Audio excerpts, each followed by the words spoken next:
Hi,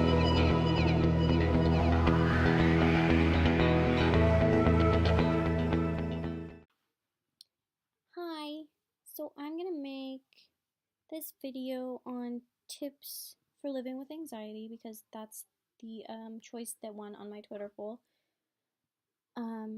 My hair is very wet. As you can see, I just showered. I'm waiting for it to air dry before I curl it because I don't like blow drying my hair. Okay, anyway, off topic already.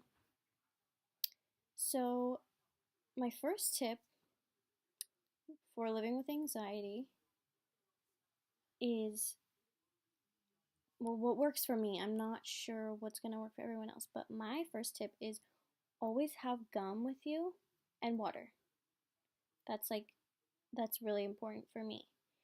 The reason for it being, I have an extreme phobia of throwing up. Like, even thinking about it, I get really anxious, or like I'll be in a public situation and I just think like, what if I puke everywhere right now? And then I start getting really bad anxiety. It's weird. I know not a lot of people like have it or understand it, but it's really scary, honestly. So whenever I'm in public and I start feeling anxious, I have gum. So I'll eat gum, either ginger gum, which is good for nausea because I tend to always get nauseous when I get anxious anyway. And then water just helps me, like, water, life. So that's my first tip. My second tip is going to be to people who are in a relationship with someone who has anxiety, or a parent to someone who has anxiety. The tip for you is never tell someone who's having anxiety or panic attack to calm down. Relax. It's all in your head. Don't say that shit to people who have anxiety, because number one, we know we should relax. We know we should calm down, and that's what's giving us more anxiety, is that we don't have control to calm down. That's the main thing. It's all in your head. No shit. No shit. Like, everyone who has anxiety knows it's all in their head. Like, duh. But that is not gonna help them in the situation. So don't say that. Don't say that to people who are having anxiety. Don't, because that's just gonna make it so much worse. Let's see. My third tip on living with anxiety is, when you start getting anxious, you have to, it's really hard to like pull yourself back into the actual reality that you're in, not the reality that's going on in your head, or the bad situations you're thinking might happen, or just like any anxiety you have, no matter what it's about, you have to like think like, am I thinking rationally? Is this really gonna happen? Or is this just my anxiety trying to play a trick on me? So you have to kind of think like, okay, I'm starting to get anxious. My anxiety, okay, I'm in a public crowded place. What if I puke everywhere? So then I start getting nauseous. Then I start like sweating and getting really anxious and just like feeling like I can't breathe. And that makes me feel like I'm going to throw up even more. So I think like, okay, do you have a fever? What have you, have you been not washing your hands and touching your face? No, I don't think so. Is the flu going around? No, I don't think so. I think you're fine. So I have to like pull myself back in and be like, you're freaking out for no reason. You're not going to throw up. Even if you do, like, it's not the end of the world. That's just how I self-talk myself into calming down. Like, and even sometimes, like, I was having really bad anxiety attacks in January, right after I moved, just because it was such a sudden change. We had moved within 2.5 weeks. Just kind of, okay, we're gonna move now. So we picked, it was really quick. I didn't really have time to think or process anything. So I was having really, really bad anxiety. I actually got a job when we first moved down here at a wellness center for a reception job, and I started it, and it was really high stress. It was really unorganized. So I quit. I think I had a total of like 6 hours there too. Like, I didn't even care. Like, it was a situation I had to get out of. That's the biggest thing. Like, when I have anxiety, or I don't know if this fits with other people, but I just have to get out of the situation that's causing my anxiety. And a lot of people say, like, you just have to stick it out, you have to tough it out. No, I can't. I'm gonna work on it, and I continue to work on it every day, but it's like, if I'm in that situation where I'm like, oh no, I can't do this, like I can't work here, I can't come here every day, I get out of it immediately. And I think that's why I haven't had like a lot of jobs in my 20 years. My longest job that I had was for catering, and I did that, it was only on the weekends. It was something that I did less than part-time. So it would be like one Saturday. I would work for 8 hours. I would go home, and have an entire week before I had to work again, which was so nice because I need a lot of time like to myself. Like, I don't know, I really like catering because it is such a short amount of time and it's good money. I could work an entire week and make what I make one night catering. So I really like catering. It's really good. If you have anxiety, it's really good because you're in, you're out, you're doing shit the whole time. You don't have time to think about your anxiety. You're in, out, you get paid, you go home. That's what I love about it. So yeah, if you have anxiety and you're having trouble going to a job every day, I would suggest looking into a catering job. Really, they're awesome. I actually am starting a catering job in Santa Cruz in April. Hopefully, I'm still interviewing, but I'm very excited for it. I can't wait. Like, I know I'm going to get it because I've catered before and I have a good attitude about it. And I actually want to do it.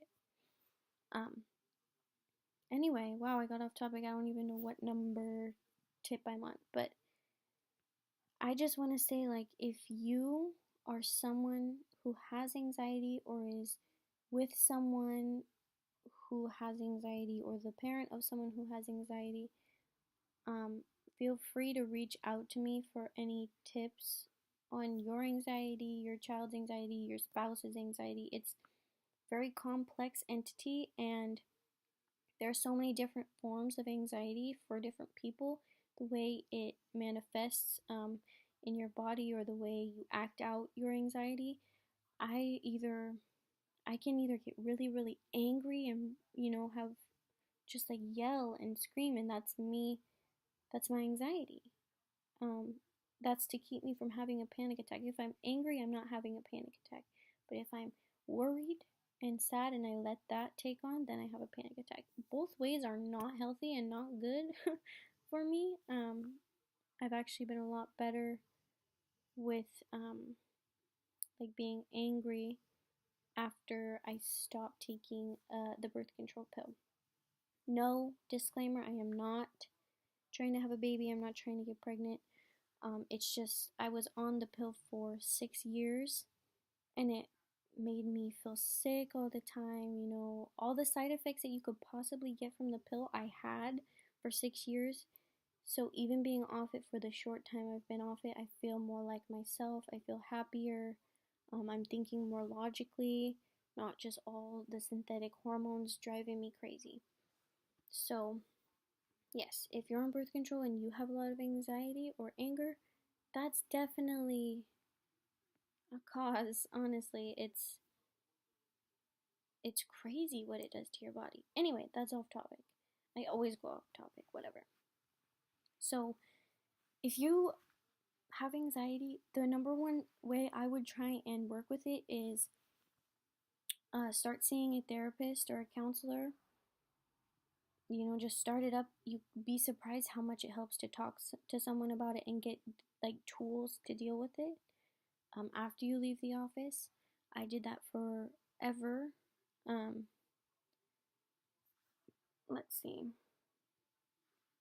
So see a therapist. I would try and deal with it naturally with herbs like valerian root. It's a supplement that I used to take and still take sometimes, and it really helps with your anxiety. It stinks.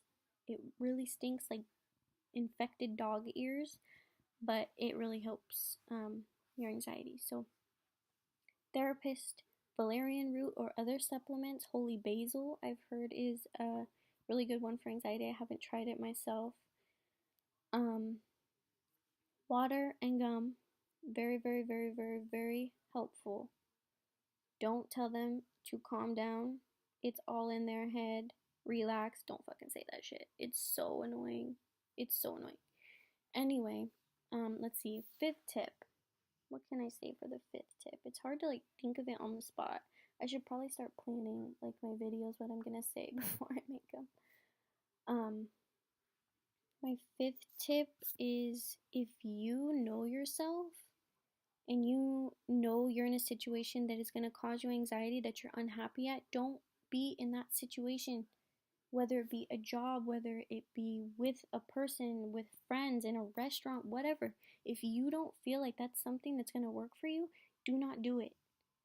In this world, it's so easy to try to fit in with the crowd and do what everyone else is doing so you don't look weird, lazy.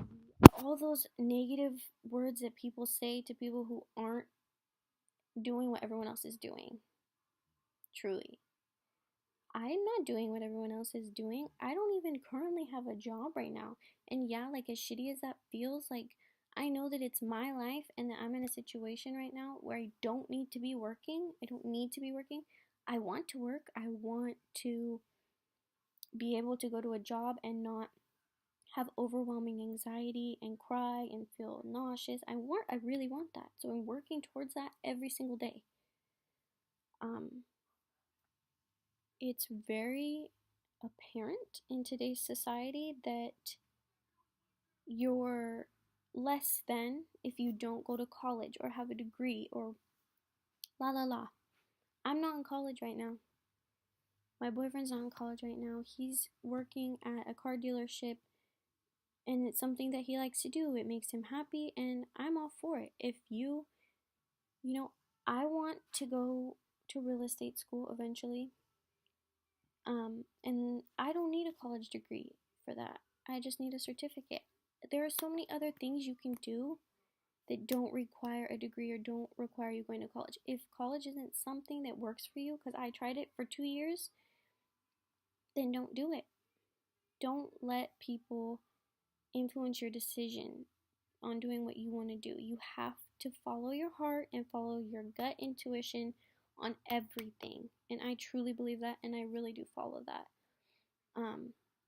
And I'm thankful to my parents for letting me follow my heart. Obviously they were disappointed in me for quitting a few things or not following through on a few things. But all in all, I'm grateful to them for allowing me to make mistakes and learn from them. That kind of is off topic too. I blah, blah, blah, blah, blah. So back to the subject. People with anxiety, feel free to comment below, to go on my Instagram, contact me. For those who don't know, my Instagram username is witwhaty, all one word, witwhaty. Feel free to contact me for any help that you need with anxiety or any tips I can give you if you just want to talk. I'm totally open to it because I know how it feels to feel completely alone and lost in your anxiety. So feel free to contact me. Okay, I'm done.